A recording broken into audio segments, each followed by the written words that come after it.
AEW fans are jumping through Olympic-sized hoops to try and defend the ratings for Collision, Dynamite, and Rampage, but there's no need for WWE fans to do the same thing, as Raw actually goes up during the Olympics, during being on Syfy, and bounces back from last week to deliver a pretty good rating. Welcome back, guys, to Fog Wrestling.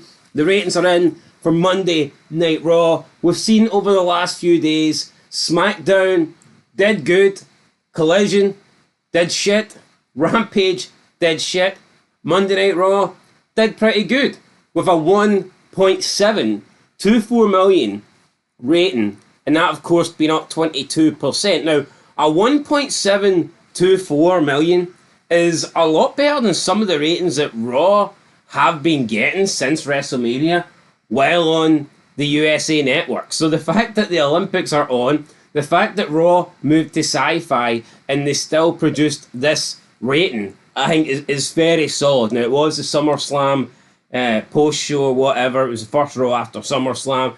I think people were going to tune in. New WWE Champion, new World Heavyweight Champion on Raw. You've got the whole Judgment Day falling apart thing, the aftermath, the Punk Drew. I would expect this to be a highly rated show. But when you consider it was the Olympics, and we've heard all these excuses, they moved to Syfy last week, and that seemed to bother them because they did a 1.4 last week. I think to bounce back with a 1.724 is a solid rating, and it kind of just shows you that you can no longer really make excuses for AEW. Not that we were, but I mean, if Raw, if WWE, if SmackDown, if they can produce during Olympics, then AEW should be able to do the same. Yeah, AEW should be able to do the same. Dynamite, I tried to defend AEW, but then what happened? Every show since then, they've sunk. Every WWE show since then, they've went up. They've maintained the ratings. Unless NXT wants to outdo us tomorrow or something, but I think this is actually a pretty good rating. And it just goes to show that the Syfy channel ain't shit compared to USA Network. It looks alright. Yeah, but it's a very good rating. You factor in obviously not being on its regular channel and the fact that we had the Olympics, then I mean, you'd expect this to be quite a bit lower than 1.724, but nah, it's a solid rating. Like I said, up 22% from last week's 1.412, so it's up 312,000 on last week's show, which is pretty damn good. The key demo, 18 to 49, did a 0.62, and this was up 22% from last week's 0.51. So up in viewership, up in key demo, just up in general. Yeah, up in general, and it would be interesting to see what will happen next week when they return to the USA Network. If they weren't going to Netflix, could Syfy have been an option for them? Syfy maybe would have been that option, but anyway, let's look at the Raw clips. In first place, with 1.188 million views, we have Finn Balor and Liv Morgan revealing the new Judgment Day. So I think before it kind of looked that Damian Priest and Rhea Ripley were the two leading members. That's kind of the vibes that Judgment Day was given. I'm assuming going forward, Finn Balor is going to be the leader with Liv Morgan almost like a joint leader, because I guess WWE have to push equality. And of course, she is the women's champion, so you've got to factor that in there. And if she is stealing Rhea's place, then it wouldn't make sense for her to all of a sudden fall behind, let's say, Carlito in the pecking order, when Rhea Ripley certainly wasn't that far down. So I'm assuming Balor, Liv Morgan are the two new leaders going forward the Judgment Day. Over 1 million views. Once you get over 1 million views, you know that it's a successful clip. So yeah, good numbers here. Good numbers here. I don't think putting Carlito and JD Madonna in the title would have drew 1.1 million. What it is Liv Morgan that's drawing this, and I'm not going to give Balor any credit, but I think it's more Liv Morgan that's drawing this number than him. Well, it's not necessarily just Balor. I think it's also the fact there's a new leader in the turn. No, no, absolutely. But here, will these ratings be maintained going forward? Let's see. Well, these are views, not ratings, so it's like, I don't know what you... Ratings, views, you know what I mean. Right, second place, we have CM Punk calling out Drew McIntyre. Calling out Drew McIntyre and Seth freaking Rollins. 971,000 views. And then in third place with 962,000 views, Rhea Ripley and Damian Priest dispel the new Judgment Day. So We have one clip with almost 1.2 million, and then we have two clips just under the 1 million territory. I mean, that's good. That shows you that there's stuff on Raw that people are watching. That shows you that there's stuff on Raw worth watching, worth checking out. You look at AEW shows, I mean, Collision sometimes 3 days later. The highest clip doesn't even have 100,000 views. So, yeah, that kind of tells you everything you need to know. Third place, though, Randy Orton challenges Gunther for Bash in Berlin for the world title. 449,000 views. By fourth place, did I say, oh, fuck. Fucking spastic cunt. Just fucking go, right? Don't lose your cool over a couple of fucking wrestling nerds. You're the man, go. Right. It's because you didn't include it. Fourth place, Randy Orton challenging Gunther for Bash in Berlin. 499,000. And then in fifth place with 485,000, Odyssey Jones helps the New Day defeat AOP. This just doesn't look good that Randy Orton challenging Gunther is literally doing the same as Odyssey Jones helping the New Day. I mean, it's one thing Randy Orton and Gunther being a distant fourth behind the top three clips, but the fact that they're in the exact same ballpark as Odyssey Jones, is that a sign that Randy Orton's just boring now and Gunther shouldn't be anywhere near the World Championship? Yeah, I think it's more a sign about Gunther, right? Randy Orton is drew massively in WWE, so I'm not even going to attempt to attack him. Gunther's just not a fucking draw. Yes, but also he's the new champ. It's not like this is 2 months down the line, 3 months down the line, where we're like, right, this reign's boring. This was his first appearance as champion. Should he not be doing better? No, he should be, but I'd be more scared about the fact that Odyssey Jones is up his arse. Yeah, because but I what's just, that about? I mean, I don't know why Gunther's only on 499,000 when he's the brand new champ. Scary to There think should of. be hype around Gunther. People should want to be checking out the new world champion on Raw, whatever. We then got a highlights package of Roman Reigns returning at SummerSlam in sixth place. That's got 393,000. Then in seventh place, we got the Wyatt Six make their first entrance, 330,000. And then in seventh place, the Wyatt Six come full circle tonight, having their first match, 282,000.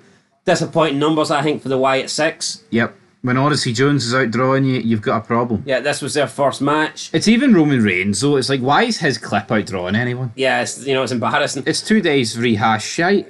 Yeah, see if they showed you fucking Damage Control returning for last week. That's going to be 8,000 views. So anyway, the Wyatt Six.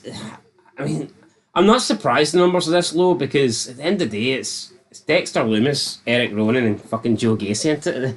I mean, let's not pretend it's anything. See the people that are saying, "Oh, let's see what they're capable of." Listen here, dicks. We've seen Eric Rowan wrestle about 1 million matches, and Gacy and Lumis we've seen wrestle in NXT in the main roster before, especially Lumis's case. What are they on about? These aren't outsiders. We've all seen them wrestle before. Now, Same with Bo Dallas. No, Same with Nikki Cross. I'm going to disagree there. When was the last time we actually seen Bo Dallas?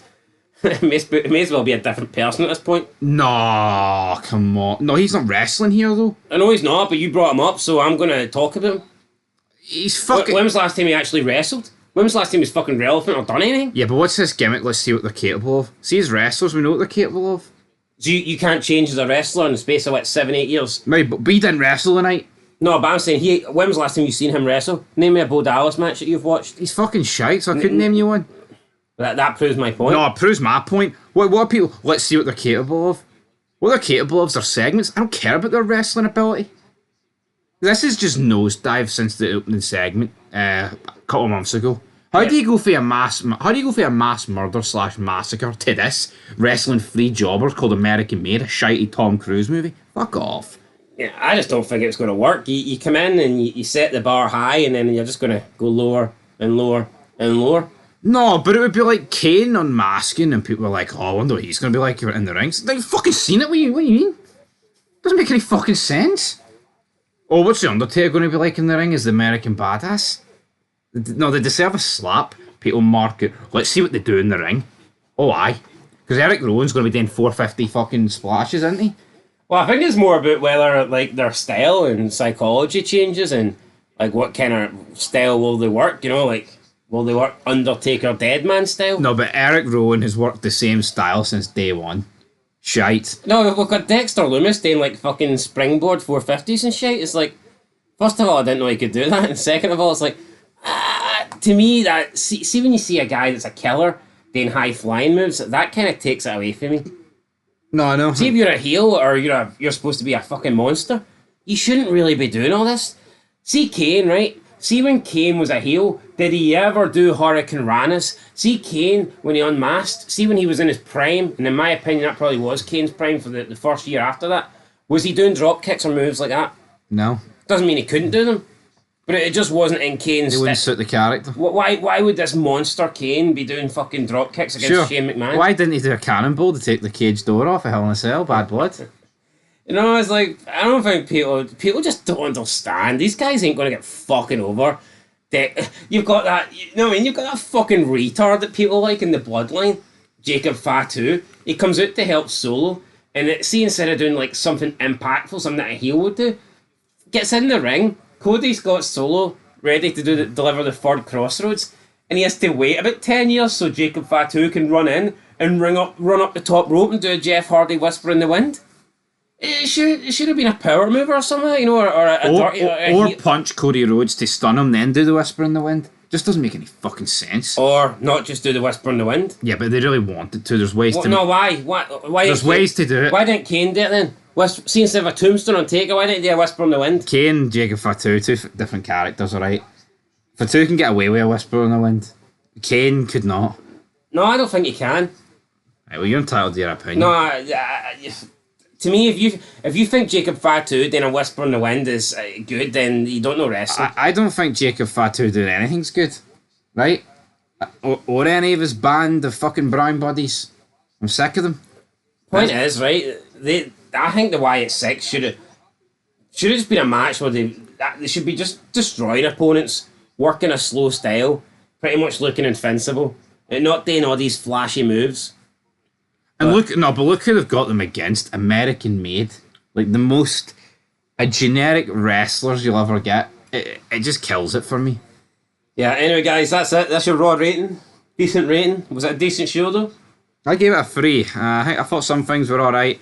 Even if some people want to just banish like CM Punk and co for the earth. But YX6, it's like they've wrestled now, we've seen the segments, what's next for them? So how long can this Chad... Like, what is it with Triple H and his booking, man? Honestly. Like, fuck, it's been like a 10-month feud with Chad Gable. I'm bored. The fuck are we doing? What's the end game? What is the end game? Bo Dallas. They're like, oh, Bray Wyatt's going to be looking down proud. Oh, why? Because Bray Wyatt, you know, sitting, wherever it is, hell or heaven, looking up, looking down, and he's like, oh, aye, yeah, those jobbers are wrestling the Creed brothers. I did a good thing here. That's it, guys. Till next time. Peace.